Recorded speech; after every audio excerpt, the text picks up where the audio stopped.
بسم اللہ الرحمن الرحیم۔ السلام علیکم ورحمۃ اللہ وبرکاتہ۔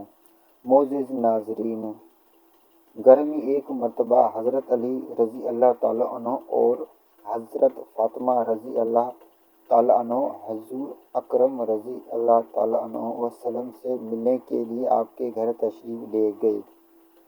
حضرت علی فرماتے ہیں کہ جب ہم نبی کریم صلی اللہ علیہ وسلم کی خدمت میں حاضر ہوئے تو دیکھا نبی کریم صلی اللہ علیہ وسلم رو رہے ہیں۔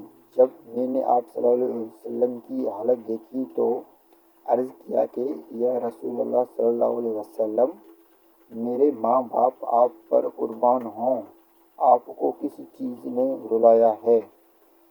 آپ صلی اللہ علیہ وسلم نے فرمایا کہ میں نے شب معراج میں اپنی امت کی عورتوں کو جہنم کے اندر مختلف قسم کے عذاب میں مبتلا دیکھا، اور ان کو جو عذاب دیا جا رہا تھا وہ اتنا شدید اور ہولناک تھا کہ اس عذاب کے تصور سے مجھے رونا آ رہا ہے۔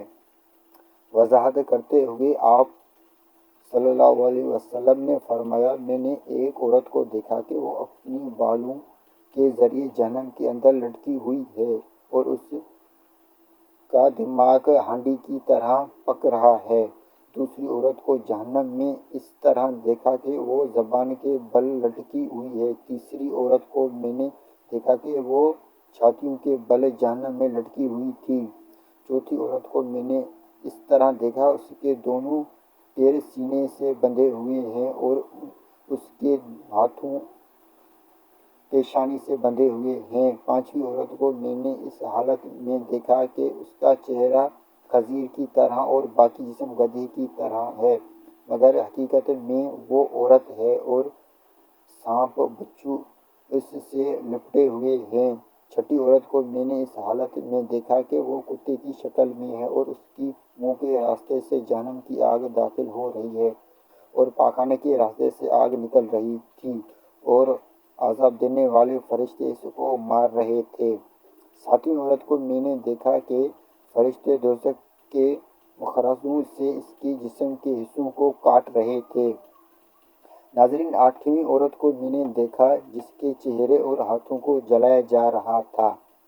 اس کے بعد سید فاطمہ الزہرا رضی اللہ تعالیٰ عنہ نے عرض کیا، ابا جان، ان عورتوں کے کون سے ایسے برے عمل تھے جن کی وجہ سے ان کو اس المناک عذاب میں مبتلا دیکھا؟ آپ صلی اللہ علیہ وسلم نے فرمایا، جس عورت کو میں نے جہنم میں لٹکا ہوا دیکھا اور اس کا دماغ ہنڈیوں کی طرح کھل رہا تھا، اس کو یہ عذاب گھر سے باہر ننگے سر جانے کی وجہ سے ہو رہا تھا۔ وہ عورت نامحرم مردوں سے اپنے سر کے بال نہیں چھپاتی تھی۔ دوسری عورت جو زبان کے بل جہنم میں لٹکی ہوئی تھی، وہ عورت زبان درازی سے اپنے شوہر کو تکلیف دیا کرتی تھی۔ تیسری عورت جو اپنی چھاتی کے بل جہنم میں لٹکی ہوئی تھی، یہ وہ عورت جو شادی شدہ ہونے کے باوجود دوسرے مردوں سے ناجائز تعلقات رکھتی تھی۔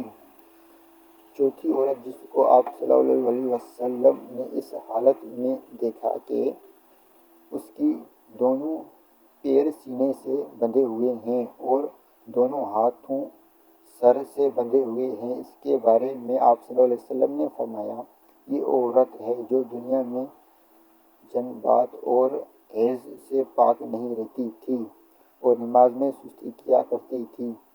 پانچویں عورت جس کو آپ صلی اللہ علیہ وسلم نے اس حالت میں دیکھا کہ اس کا چہرہ خنزیر کی طرح اور باقی جسم گدھے کی طرح ہے، یہ وہ عورت ہے جس کو جھوٹ بولنے اور چغلی کھانے کی وجہ سے عذاب ہو رہا تھا۔ چھٹی عورت جو کہ کتے کی شکل میں ہے، اس کی منہ سے آگ داخل ہو رہی ہے اور پاخانے کی جگہ سے آگ نکل رہی ہے، اس کے بارے میں آپ صلی اللہ علیہ وسلم نے فرمایا، اس دو گناہوں کی وجہ سے عذاب ہو رہا ہے: حسد کرنے کی وجہ سے، احسان جتلانے کی وجہ سے۔ ساتویں عورت جو آدھی گونگی اور بہری تھی، یہ وہ عورت تھی جو اولاد زنا سے پیدا کر کے اپنے شوہر سے منسوب کرتی تھی۔ پھر رسول اللہ علیہ وسلم نے فرمایا ہلاکت ہے اس عورت کے لیے جن نے اپنے شوہر کو ناراض کیا، اور خوش نصیب ہے وہ عورت جس نے اپنے شوہر کو راضی کیا۔